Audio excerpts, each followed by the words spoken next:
All right, so tonight I'm flying solo, which means one of two things is going to happen.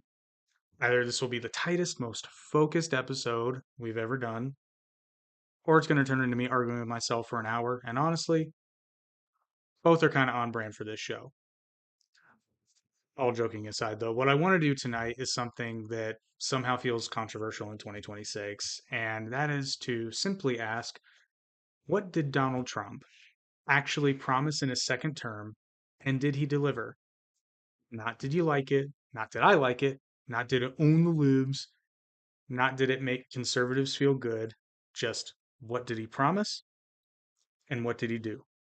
Because one of the biggest problems in America today is that politics widely overestimates what presidents can do, and politicians of every stripe benefit from this misunderstanding. Congress especially. We'll get into that, believe you me. So tonight we're just going to do a straight up report card. No vibes, no slogans, no, well, I feel like, just what did he promise? What authority actually existed for him to do that? Because a lot of his promises he never had the authority to do to begin with. And what actually happened?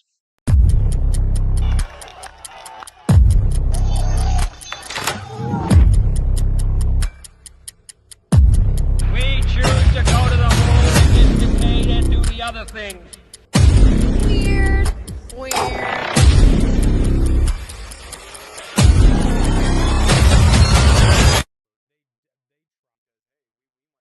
You know, someone said that frickin' Panera's Pepsi's taste funny. Better. No, I mean, What?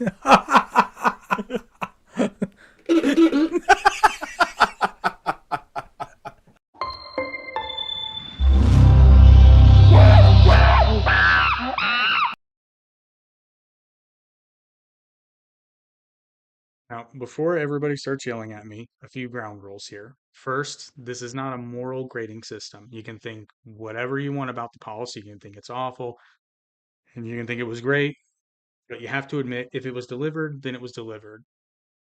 And you can also really like a policy and admit that it failed. Second rule, authority matters.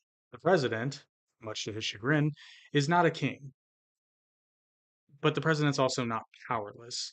Some promises are easy to keep because power is centralized or lies with the executive branch to begin with. Others require Congress, again, much to Trump's chagrin, the courts, and international cooperation. That really grinds his gears, just being honest here. Third, outcomes matter more than the intent. Trying really hard does not get you a passing grade in this example. And one really important thing up front, we're barely a year into this term, and I know, it feels like it's been 4 years already. Emotionally, psychologically, spiritually. But factually, this is what's happened thus far. It's not a final grade. This is a progress report. There's still 3 very long years left. Things can improve. Things can and probably will get worse. And based on the history of this particular president, I'd say buckle up, Buttercup. But also want to let everybody know, too, some housekeeping here. We are still looking for a co host for our wrestling podcast down the middle. Open to more than one, but we need at least one. The first ad spot is going to be the RT Media Podcast Network. You can use the same first link in the description to shoot me an email about that if you're interested. But let's get in and start with a bang. Literally, not the Stormy Daniels bang, like a mankind bang, bang, bang. Promise number one: no new wars. Trump has repeatedly framed himself as a restraint president, at times during his rallies, actually cheering no new wars. He said various versions of, I'm the only president in decades who didn't start a new war. But that doesn't really hold up to scrutiny, particularly in the second term. In just over a year, the United States military has conducted strikes on Iranian targets. It continued to expand escalation in Ukraine. It supported escalation in Gaza. It carried out the military operation in Venezuela that resulted in the capture of a sitting head of state, legitimate or no. It threatened military action in Panama, and it is now opening threatening military action against Denmark to take Greenland, which I will point out, Denmark is a NATO ally. And before anyone says, well, none of these were declared wars, modern wars aren't declared. The United States hasn't actually declared war since World War II. These are military actions, they're escalations, not literal wars, but that's mostly because the United States doesn't really declare war, so to speak, at least not the way we used to. And for everybody who keeps saying it's illegal, I hate to burst your bubble. The original intent of the Constitution, yes, but legislation was passed granting the president far too much power. This goes Republican and Democrat, and that is why we are in the quagmire that we were in. But by any reasonable definition, this promise has failed catastrophically because see the examples that I pointed out. You can't be the no new wars president. I mean, you can be technically correct, but then that would mean that George W. Bush was not a new wars president either, technically, even though he did, to be fair, use the word war. But Donald Trump also renamed the Department of Defense the Department of War, which seems very no new wars type behavior. Yeah, the more I think about it, the more I really just big F, huge F. But moving on to promise number two, border security and immigration. This one makes people, myself included, very uncomfortable because this is one where I don't like it, but in terms of keeping a promise, Trump deserves some credit here. According to US Customs and Border Protection and DHS data, that's Department of Homeland Security, illegal border encounters dropped dramatically during Trump's first year back in office in fiscal year 2025. Total nationwide migrant encounters fell to about 444,000, down from roughly 2.1 million the year before, the last year of the Biden administration, which is about 80% of a decline.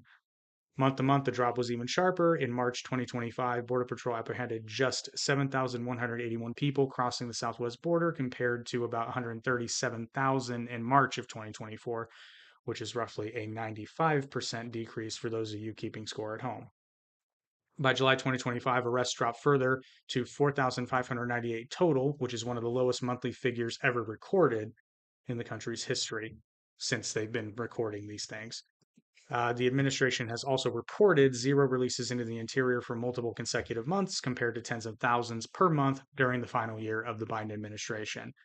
Trump has also pushed deportations, pressured DHS aggressively, and tested the limits of his executive authority, including, but not limited to, attempts to reinterpret birthright citizenship under the 14th Amendment, which, spoiler alert, the president can't reinterpret the Constitution.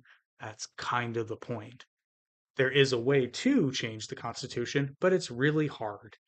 And as we all know, Trump doesn't like really hard things. But much of his other actions were blocked by the courts, but that doesn't erase the results. Again, you can be like me and absolutely hate this policy change. You can hate the intent of it. You can hate the manner in which it is carried out. You can think it's cruel, as I do. But analytically speaking, he did largely deliver on what he promised within legal constraints. So this is where it gets mucky for me because I really, really, really, really don't like the policy. But he did promise it and he did largely deliver, particularly on border enforcement. He did not get a full wall. Um, but again, a lot of that too was administratively not stopped per se, but a lot of the border wall was just rebuilt or enhanced. But yeah, I gotta say, probably on his immigration promises, he probably gets a B because some of it was blocked, but he was largely able to accomplish, at least in spirit, what he had promised to do. And promise number three, and I want to reiterate too, these are not every single promise he made. These were just kind of the big overarching ones. But promise number three was inflation and affordability. And according to the Bureau of Labor Statistics, inflation is currently around 2.7%. which is a very, very meaningful improvement over, the last years of the Biden administration post-pandemic. But here's the problem that very few people understand. That is only 0.7% above the Federal Reserve's typical target of 2% inflation per year. So you'll notice 2.7 is higher than 2, and 2% is higher than 0. What does that mean? It means prices didn't fall, they just rose slower. Things like housing, food, insurance, believe me, I feel the insurance, and it's going to get worse, believe me. And many services remain expensive and more expensive than they were before. Slower inflation is not the same thing as affordability. It's not nothing, but it's not quite the something Trump would have you believe. And it's worth pointing out that Trump doesn't control interest rates. The Federal Reserve is legally independent. No matter how much the president pressures it, he cannot and does not. I mean, he can try to pressure the Federal Reserve, but ultimately that decision is not his to make. So even with maximum charity, the promise voters heard, life will get cheaper, did not materialize, certainly not in the way that he said it would, not even close. You could make the case that he's really been trying, but a vast majority of this is actually outside of his direct control. But I would say that it's very fairly say that he did not deliver on this one. It is not my fault that he made promises that he could not keep, which is another problem Trump has had historically. He makes promises before he really understands how the Constitution works and what his authority actually is. That is probably due in large part because he surrounds himself with dorks like Steve Bannon and Stephen Miller. I know Steve Bannon's not there now, but who have generously, I will say, a very selective understanding of the Constitution and executive authority. But we are now ready for our first sponsor break. And this episode is brought to you in part by the Arate Podcast Network. I mentioned them before. If you've ever thought about starting your own podcast, including one where you take this episode and tell me what an idiot I am, we can help you do it from concept to launch to distribution. And here is a video just explaining more of that and showing you how Arate Media can help you get your show rolling. Hey, so let's talk about that amazing idea you've got. You know, the one that's always in the back of your mind? Well, it absolutely deserves to be heard. Today, we're going to look at a network that's built to do just that, to amplify your voice and make that idea a reality. Seriously, think about it for a second. What's that one thing you're passionate about? That one story that only you can tell? We all have that topic we could just talk about for hours on end, right? But there's a catch. That's the big question, isn't it? It's the hurdle that stops so many fantastic ideas cold. The how of it all can feel, well, super overwhelming and honestly a little intimidating. So what if you had a partner to help you get over that hurdle? Well, let's meet Arete Media. It's a podcast network, and its whole mission is to help creators like you launch and grow their shows. Think of them as your partner in crime, helping with the tough stuff so you can just focus on being creative. Now, anyone can say they'll help, right? But the real proof is in the community they've built. And you've got shows that dive into pop culture and revisit those childhood scares, like the Goosebumps crew, sitting right alongside shows that give you these sharp business insights, like Startup Cores with Salt, Arizona. And the list just keeps going. There are shows about self-improvement, deep dives into the magic of Broadway, even really academic explorations of classical music. It just goes to show you there's a space for every single kind of creator. It shows that no topic is too niche or, frankly, too bold. And this isn't just some static library of old shows. It's a living, breathing community. It's not just about making content, it's about celebrating it. For instance, they even host the annual Artie Awards to recognize the best shows on the network. And just to show you how active it is, here's the latest episode from the Average Intelligence podcast, which just dropped. Seeing this really drives home that the network is constantly platforming its creators and their brand new work. So after seeing all of this, the question is pretty simple. You've got the idea. You've seen that there's a community waiting. Are you ready to take that step and finally share your voice? And here's how you do it. The whole path from idea to launch is laid out for you right there. It's not just about podcasts. It's about the stories and the knowledge and the passion inside all of us. So, what's yours?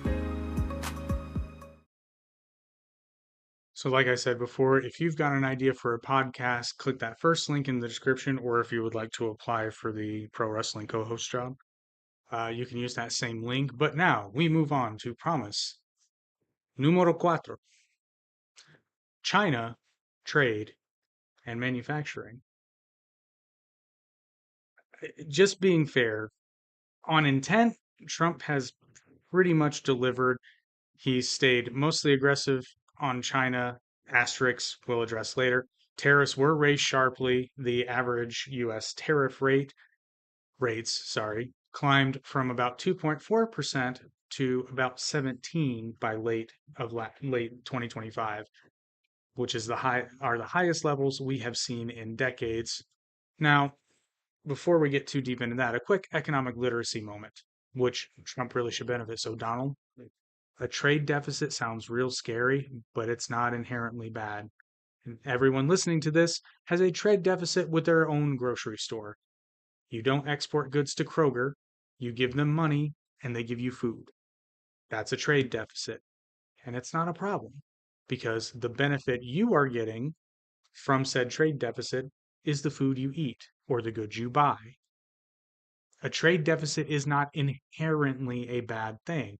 It depends on the situation. And normally it's not, because it's not like you're sending money somewhere and getting nothing.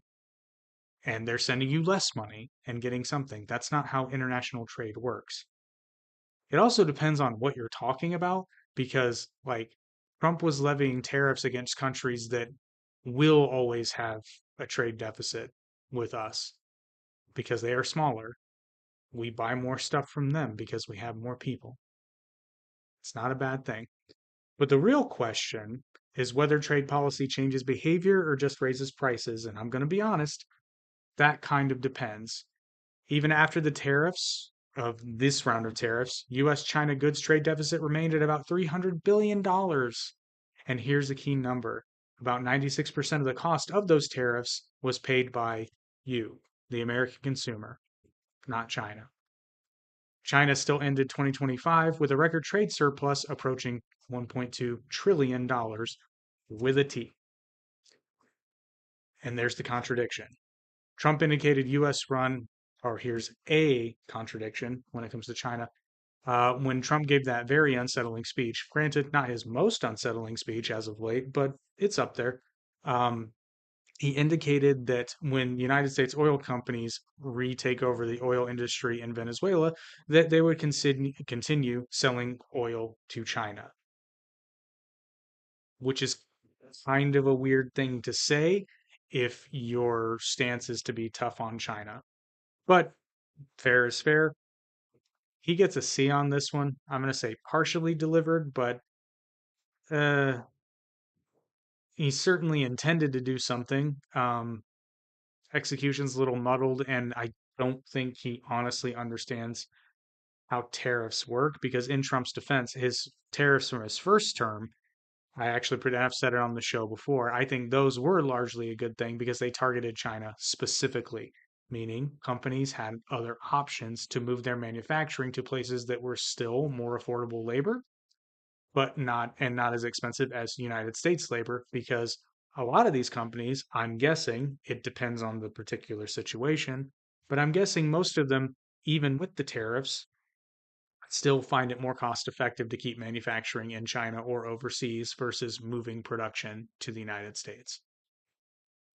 Just throwing it out there. That's not every industry. I'm sure some will come back, but the unfortunate reality is the United States is not a manufacturing economy anymore, at least not the bulk of it. Not to say manufacturing shouldn't come back. I think it should. It's just, it's the reality of the situation. I'm not an economist. I'm on a podcast where a mascot is a chimp wearing a suit. So take everything I say with a gigantic grain of salt. Promise number 5: judiciary and courts. Trump promised to reshape the judiciary, and he did, for better or worse. Conservative judges were appointed across the federal bench, including the Supreme Court, but the real consequence isn't just who was appointed, it's what the courts will now allow. And this is where I think Trump did deliver, but this is going to come back to bite him and the Republicans in the ass hard. You have Supreme Court rulings that expanded presidential immunity for official acts and sharply limited nationwide injunctions. And by sharply limited, I mean basically did away with them. Now, for all the Republicans listening to this before you call me a cuck or an idiot, I want to remind you of something. Remember those nationwide injunctions? That's the word. Remember those nationwide injunctions that stopped OSHA's vaccine mandates? Yeah, those were done by a federal judge in Texas. And guess who no longer has that authority to do that? That same federal judge in Texas, and really no federal judge. The tool is now weaker and virtually non-existent, which means future presidents, not just Trump, face fewer immediate legal barriers when they try to cram stuff down our throats. Presidential immunity, for example, now hinges on what counts as an official act, expanding executive protection. That doesn't make Trump a king, but it does give even more power to the presidency. And all of you small government Republicans should be realizing, but many of you aren't, that it doesn't matter what party the president is, the office has far too much power. And now it has more. And every one of those powers applies to the next president. And I've said it before, I'm going to say it again. If you think that a Republican is going to win in 2028, I have some oceanfront property in Arizona that I would like to offer you because you are delusional. But we will see. So on this one, I'm going to give him an A because, yeah, he did largely deliver on this. In fact, I'd even say more than largely. I mean, almost perfectly, I would say. But the asterisk here is while he did deliver on a campaign promise, uh, this sets a very dangerous precedent that I promise you will fight Republicans in the ass hard and not let go. But now it's time to promise number 6, healthcare. Because as if this video wasn't depressing enough already, Trump promised twice, actually, to repeal and replace Obamacare. Didn't happen. The Affordable Care Act remains law. In fact, over 40 million Americans are still covered under it today. Trump issued some executive actions. In his first term, one that I actually agree with, he got rid of the individual mandate, which was awesome for me. But I do understand that that cripples the system because that system, whether you like it or not, it was designed to subsidize. And the means that it does that with is making sure everyone is required to or pay a fine into the system. And then some of his other actions loosened enforcement, changed rules, but executive orders are not legislation. This is one where he would need Congress for because there was no replacement bill. And I'm actually going to point out there was never a replacement idea. There was no alternative passed by Congress because there was no alternative actually presented by Congress or otherwise. No proposal at all crossed the finish line. And healthcare is one of those areas where presidents love to campaign, but they can't act alone. And the fact that it's called Obamacare is kind of funny because all he actually did he did campaign for it and he did sort of talk about it publicly, but all Obama really did was put support behind it and then signed it into law. The legwork was done by Congress and was ironically based upon Romney Care when he was a Republican governor. But we know Romney and Republicanism is kind of like I'm not saying they're not cohesive, but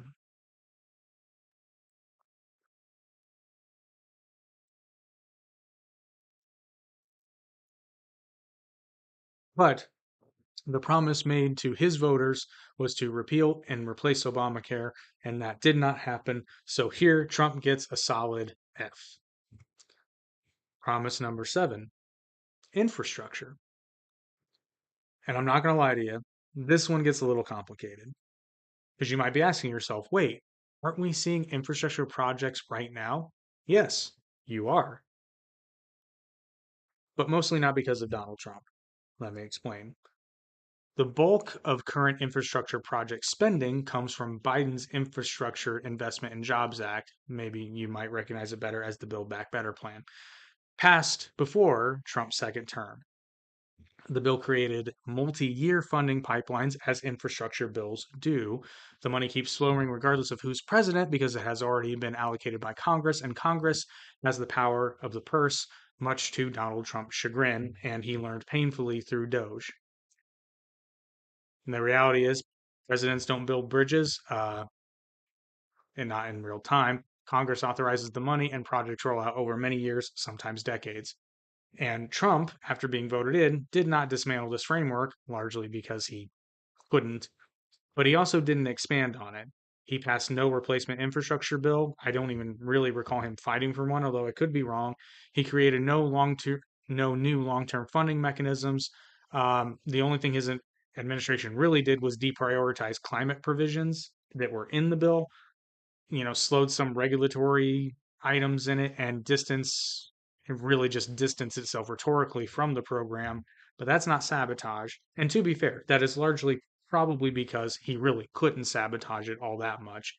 Uh, but it is a choice not to build onto it. Infrastructure is definitely happening. It's just not attributable to this administration. By outcome, though, I can safely say that Trump did not deliver on this promise, but it was largely delivered on by the previous administration, just not in the way Trump would have liked. Although I do agree with him on wind farms. Not so much because I think wind is bogus, I just think that that windmill design is the least efficient kind. But that's just me. And we're rolling up on the end here, but now it is time for our second sponsor break of the night. And this episode is also brought to you in part by our very good friends at Vizard.ai, a powerful tool for turning your long form content into short form clips automatically using AI. And I gotta say, it was great when I first got it. It's even better now. Oh my goodness. So here is a quick video letting you know all about Vizard.ai. Stop wasting your time on manually editing your videos. The secret AI tool will do the work for you.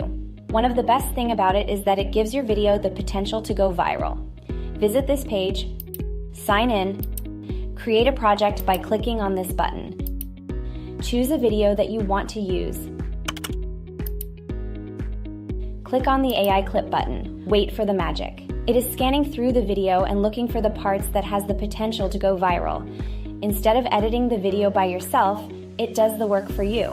It even generates headline and captions which fit your video. Another surprise is that they generate video description or social post for you to use. Once done, click Export to Post.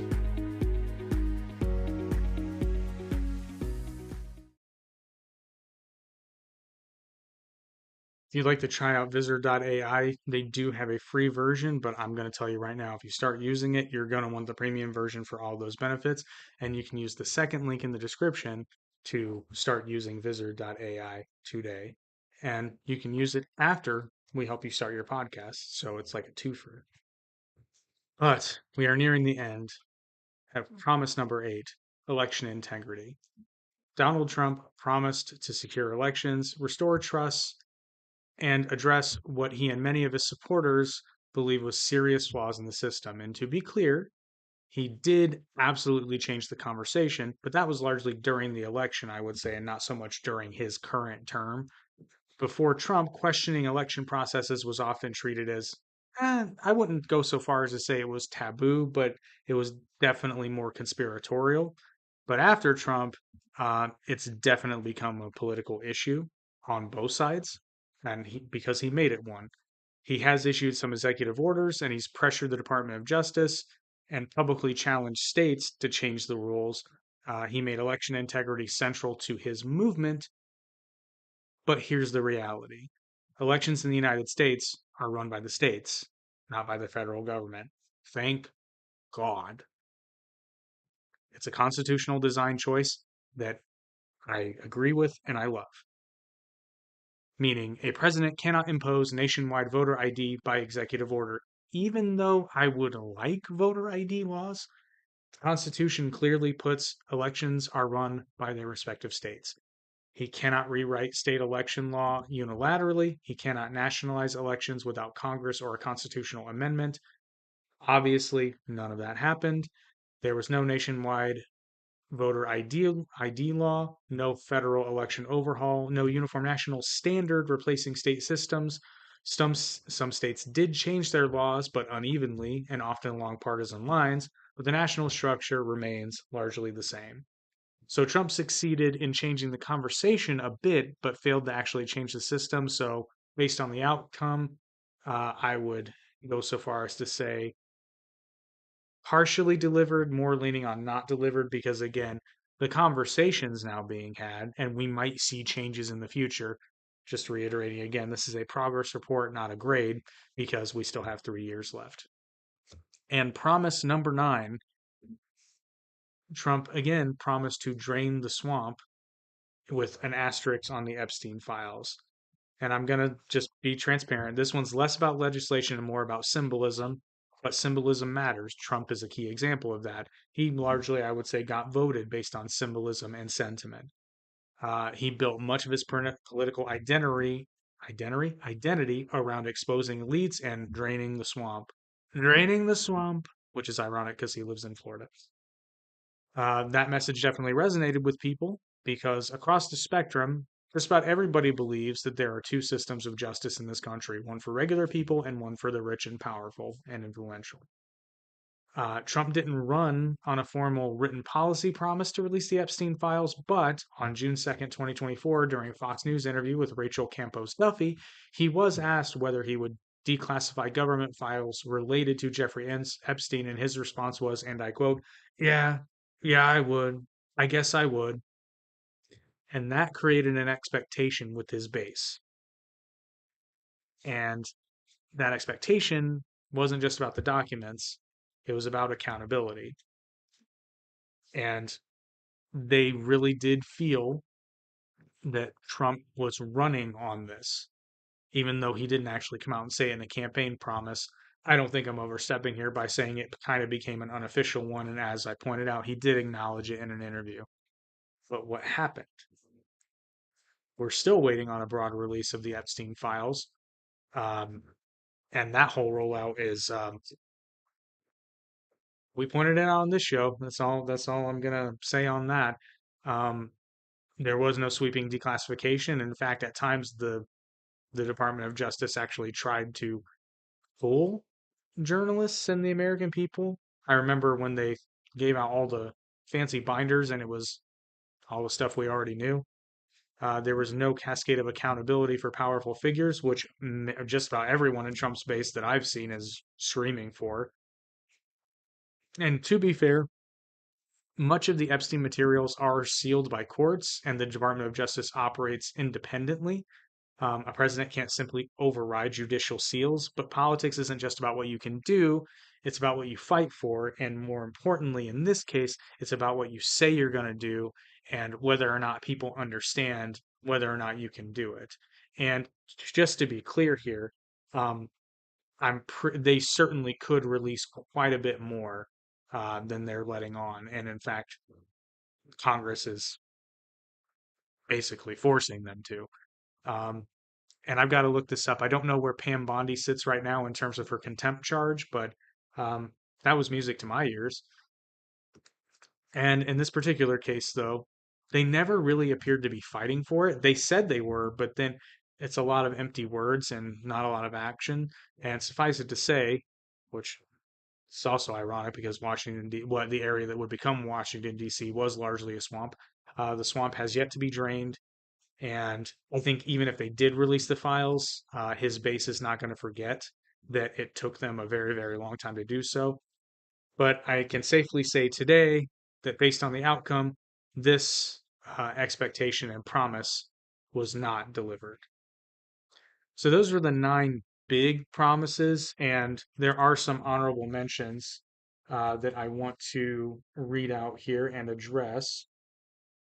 At least I thought there were. Did I not save it? I bet you I didn't save it.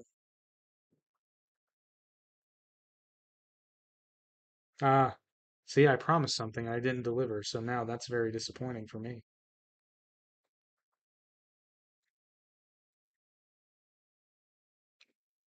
But regardless, there are a bunch of little ones, but here we are. So let's land this plane and give you what you actually came for, a letter grade. An A means that Trump met all of his major promises, and an F means he met absolutely none of them. And what we're really grading on here again is delivery versus expectation. Looking at the board, once again, border security largely delivered on his promises, whether you like it or not. Reshaping judiciary delivered, but with serious long term consequences. Inflation and affordability, I'd say partially improved, but not delivered nearly as promised. Trade on China intently delivered, but in execution, partially delivered and with some questionable messaging in there. In healthcare, infrastructure, election reform, and draining the swamp, not delivered by most. This isn't zero, but it's also nowhere near a pass with distinction.